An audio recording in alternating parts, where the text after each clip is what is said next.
Do you think Panama is just about the canal and white sand beaches? Wait until you find out they have no military. You can get fined $10,000 just for tossing a cigarette butt. Car horns go beep beep as a greeting, and they once begged the U.S. to become a state 15 times. Even the Guna tribe is ready to kick out guests if you call them Panamanian. Or what about the lives of men in places where they're treated like kings? Let's get started. Number 15. Panama proposed to the U.S. 15 times. Before becoming an independent nation in 1903, Panama had a bold but rather awkward dream: to become a state of the United States.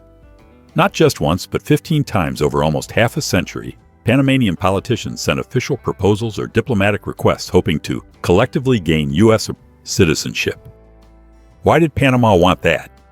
The answer lies in its golden geopolitical location. Panama owns the narrowest land bridge connecting North and South America, which later became the legendary Panama Canal. At the time, Panamanians realized that real power was in America's hands, especially after the French failed to build the canal. They believed that becoming the 46th state, after Utah, before Oklahoma, would help Panama modernize quickly, ensure security, and develop sustainably under Uncle Sam's wing. But the U.S. refused, not once, but 15 times in a row. Why? America wanted Panama to remain independent on paper to make it easier to control the canal, without having to treat it fairly like an official state.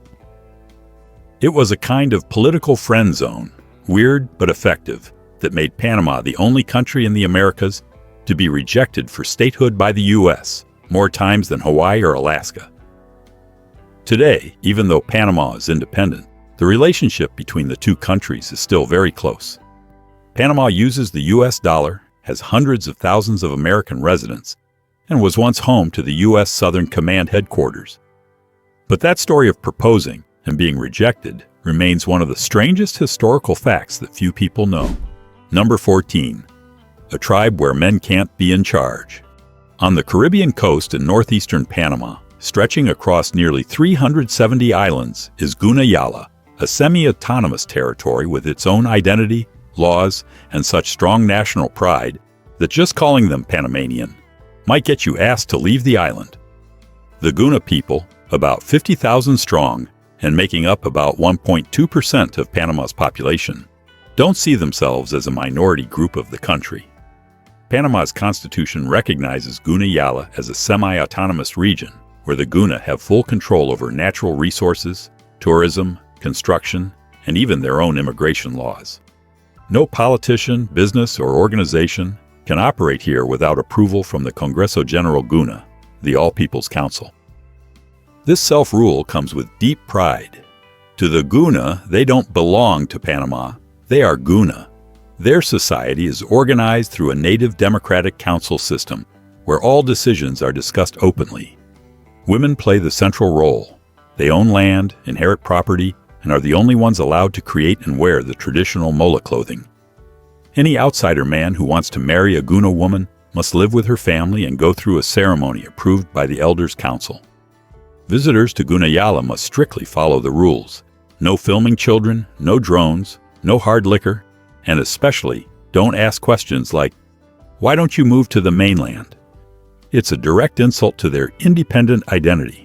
Even though 80% of their islands sit less than 1 meter above sea level, the Guna refuse to leave their homeland.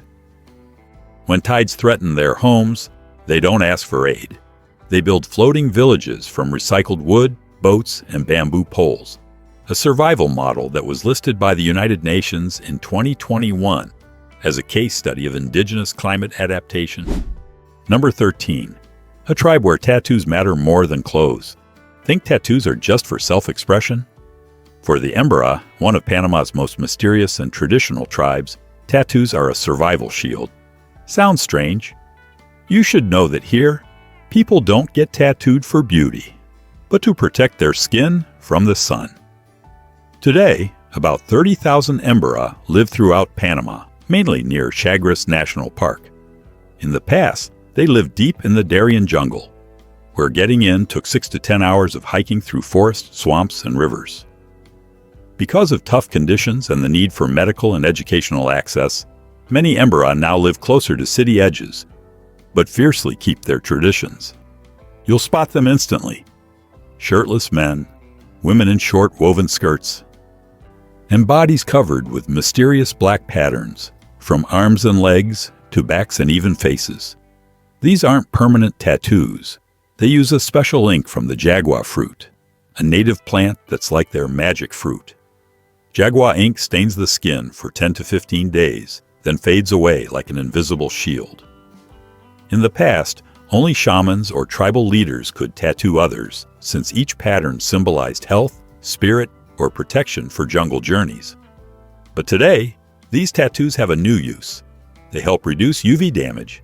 Yes, you heard right. The Embera believe the black ink helps their skin resist sunburn, a kind of traditional biological sunscreen that's hundreds of years old and still being studied by scientists today. Number 12. Panama's unspoken social taboos. In Panama, don't be alarmed by the beep-beep of car horns. They're not mad, they're just saying hello or thank you. But behind those smiles are unwritten rules, and if you slip up, you might accidentally offend the locals. Remember, pointing with your index finger is a cultural no-no. You should gesture with an open hand, especially with elders. Handshakes in Panama should be gentle, not too firm. Women usually don't shake hands, but just touch cheeks, and you should follow suit to avoid seeming overly familiar. When chatting, don't get straight to the point. Small talk is an essential art and rarely skipped. If you stand too far from someone, they'll think you're unfriendly.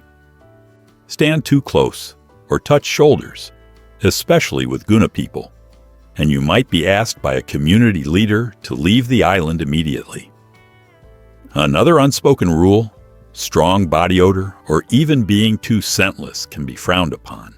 Many offices actually ban heavy perfumes. While Americans might say no directly, Panamanians often use roundabout ways to say it.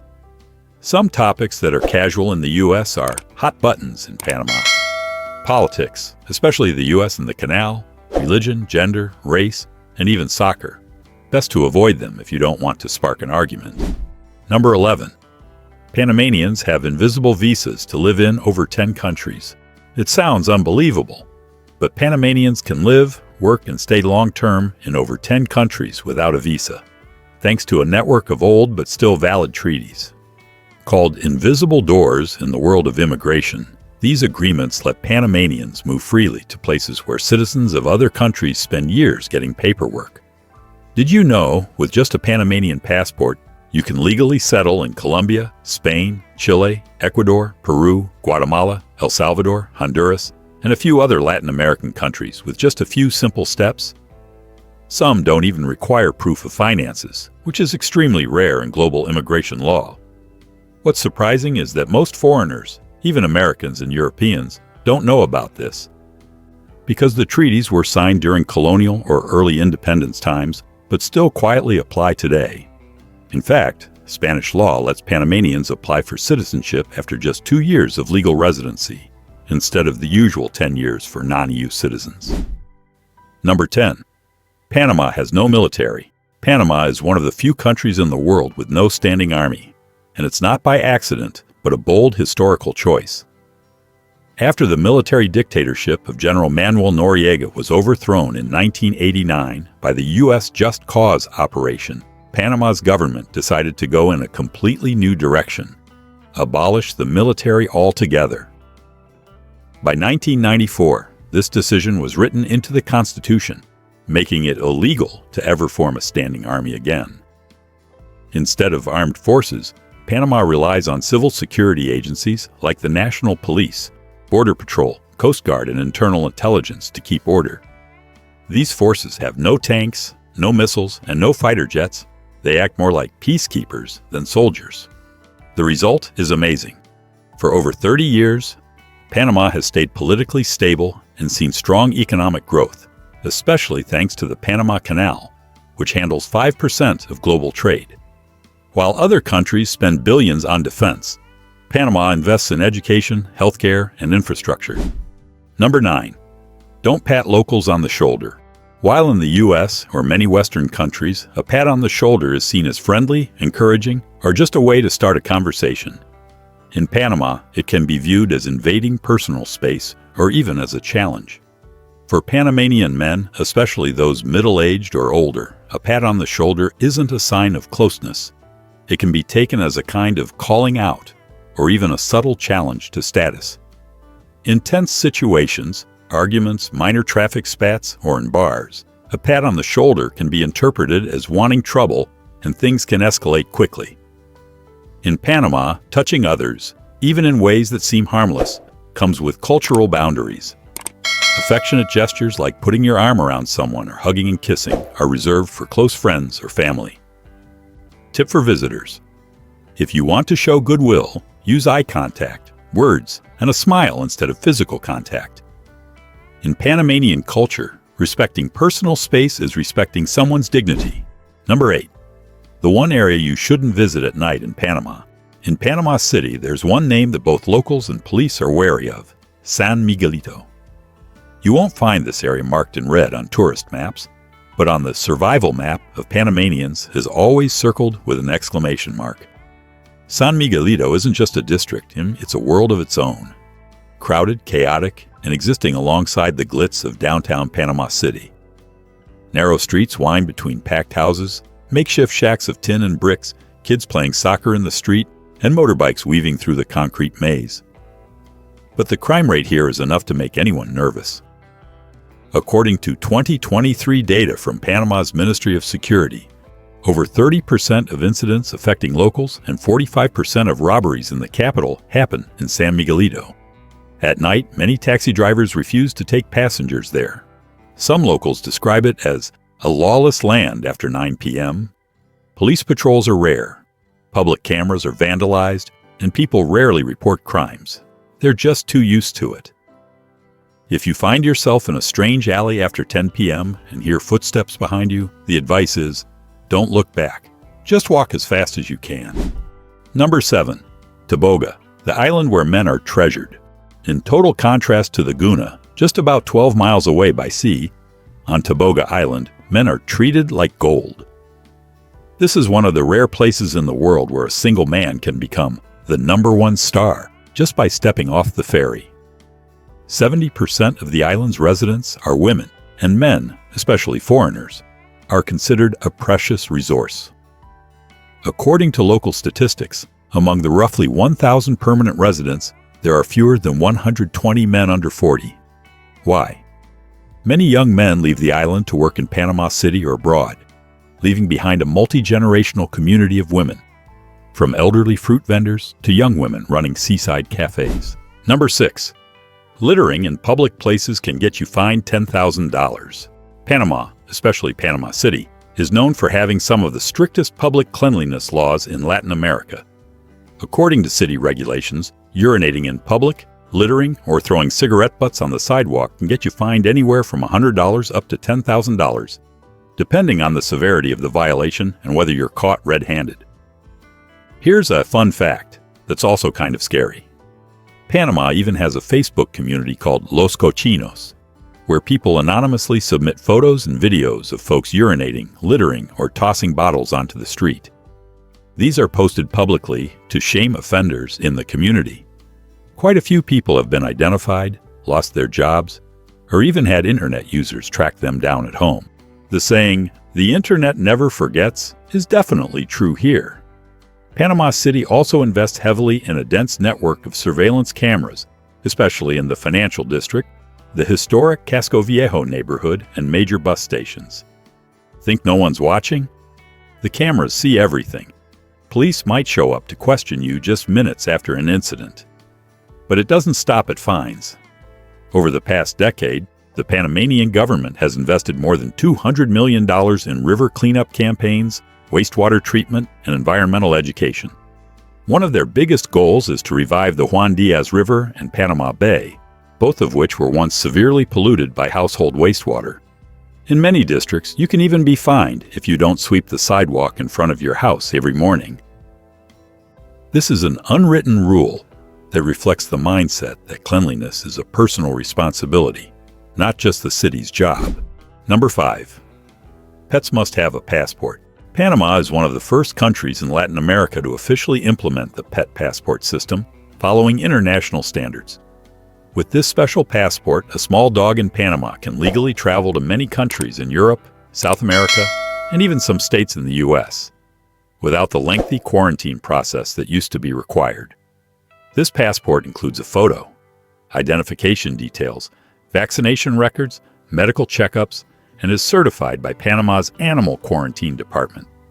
As long as your pet is healthy, vaccinated for rabies, and has a microchip, your furry friend can fly straight to Madrid, Bogota, or Paris. No visa needed. It might sound funny, but this has attracted thousands of expats living in Panama, especially couples or retirees from Canada, the US, and Europe, people who can't bear to leave their pets behind on long trips. According to Panama Veterinary Services, nearly 10,000 pet passports are issued each year, a number that's almost doubled in the last 5 years, thanks to the booming pet as family culture. Number 4. Power and water outages are a daily thing in Panama. Yes, you heard that right. In popular places like Boquete, where thousands of Americans and Canadians choose to retire, or Bocas del Toro, a paradise island destination with overwater bungalows, losing power for 3 to 8 hours a week is totally normal.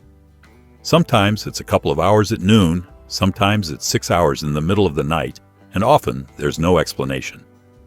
The no advance warning situation has led many foreign visitors to jokingly call this the Panama Blackout Surprise. A 2022 survey by the Panama Clean Energy Initiative showed that over 60% of households in rural and semi-urban areas experience power or water outages at least twice a week. Why? Outdated power lines, thunderstorms knocking out substations, or sometimes the water pump just taking a break at peak hours. Long-term residents know the rule. Always keep water jugs, flashlights, and backup chargers at home. Many families invest in their own generators, especially in resort areas or expat rentals, where an hour without power can mean a 1-star review on TripAdvisor. And how do locals handle it? They're impressively calm. When the lights go out and the fans stop spinning, they step out onto the porch, make coffee on a gas stove, light candles, turn on a battery-powered radio, and just wait for the power to come back, like they're waiting for an old friend to drop by. They call it natural break time. When your phone dies, the TV's off, and people go back to chatting, playing dominoes, or listening to the rain on the tin roof. Number 3. The world's most expensive coffee. At a small cafe in the charming Casco Viejo neighborhood, where mossy walls and rusty iron balconies evoke colonial Europe, you can order something special. A cup of Panama geisha coffee for $75. Yes, just 1 cup.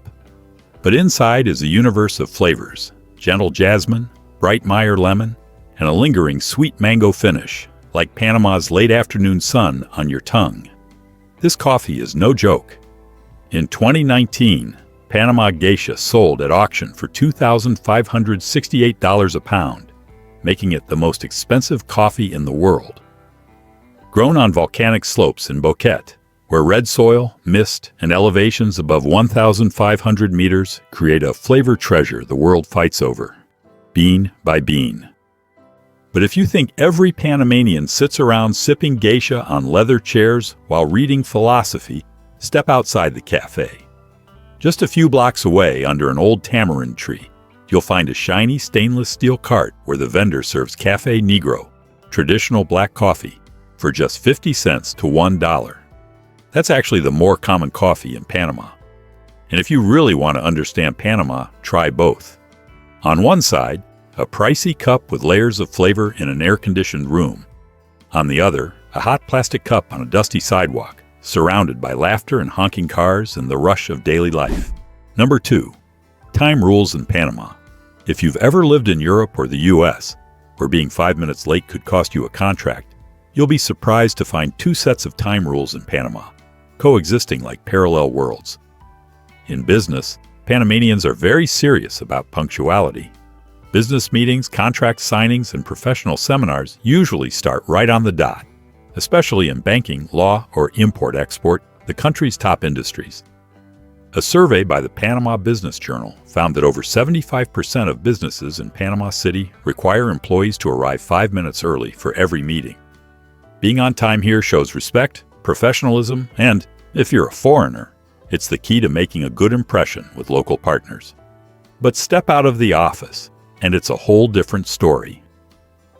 In everyday social life, Panama runs on something called Hora Panamania, Panama time, which basically means, take it easy, there's no need to be on time. An invitation says a birthday party starts at 7? Relax, the host might still be blow-drying their hair at 7:15. Show up on time? You might end up helping set up the chairs. For birthdays, small weddings, BBQs with friends, or local festivals, it's totally normal for people to arrive 30 to 60 minutes late.